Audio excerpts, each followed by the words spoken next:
என்னடா இது காலையில் இவகிட்ட வந்து மாற்றிக்கிட்டோமே அப்படின்னு சொல்லிட்டு பல்லவனோட அம்மா யோசிக்கிறாங்க. அப்போ நிலா கேட்குறாங்க, அம்மா உங்களோட சொந்த ஊர் எது அப்படின்னு. உடனே இதுதாம்மா என் சொந்த ஊருன்றாங்க.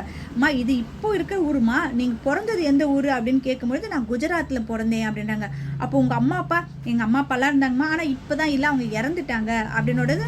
நிலா கேட்குறாங்க, உங்களுக்கு கூட பிறந்தவங்க யாராவது இருக்காங்களா அப்படின்ட்டு.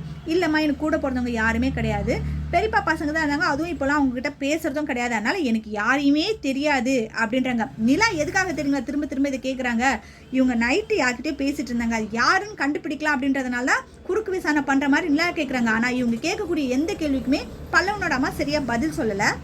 சரி இதுக்கெல்லாம் பதில் சொல்லாதவங்க இதுக்காவது பதில் சொல்லுவாங்களான்னு கேட்டுட்டு, அன்னைக்கு உங்ககிட்ட பேசிட்டு இருந்தவர் யாருமா அப்படின்னு சொல்லிட்டு நிலா கேட்குறாங்க.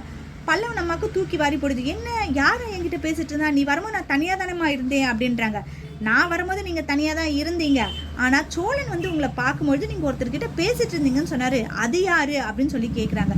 அப்போ உடனே இவங்க சமாளிக்கிறதுக்கு, அது பக்கத்து வீட்டுக்காரங்க வந்து விஷயம் பேசிட்டு இருந்தாங்கம்மா, அதுதான் வேற ஒன்றும் இல்லை, எனக்கு இந்த ஊரில் யாருமே கிடையாது, அந்த வீட்டில் நான் தனியாக தான் இருந்தேன், வீட்டு வேலை செஞ்சுக்கிட்டு சமையல் வேலைக்கு போயிட்டு தான் நான் என்னோட வயிற்றை கழுவிட்டு இருந்தேன் அப்படின்னு சொல்லிட்டு இருக்காங்க.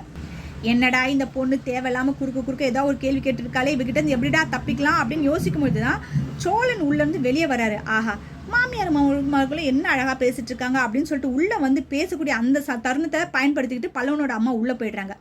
இதுதான் நல்ல சந்தர்ப்பம் நமக்கு கிடச்சிது அப்படின்னு சொல்லிட்டு சோழன் கேட்குறாரு நிலா கிட்ட, என்னங்க மாமியார் மருமகளும் ரொம்ப சந்தோஷமாக பேசிட்டு இருக்கீங்க போல இருக்கே அப்படின்ட்டு.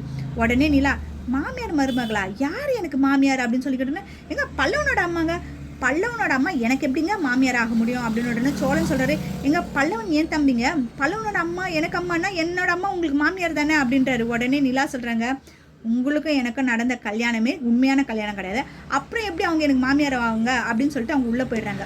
சோழன் சொல்கிறாரு, உண்மையாலுமே நான் லவ் பண்ணி கல்யாணம் பண்ணிட்டு வந்த பொண்ணாக இருந்தால் கூட என் வீட்டுக்காக இப்படிலாம் செய்வாங்களான்னு தெரியாது, ஆனால் என் வீடு நல்லா இருக்கணும், எல்லாரும் சந்தோஷமாக இருக்கணும் அப்படின்னு செய்வாங்களாம், ஆனால் இவங்க மட்டும் இவங்களுக்கு மாமியார் கிடையாதான், இது எங்கேயாவது அடுக்குமா அப்படின்றாரு. அதோட எபிசோட் முடியுது.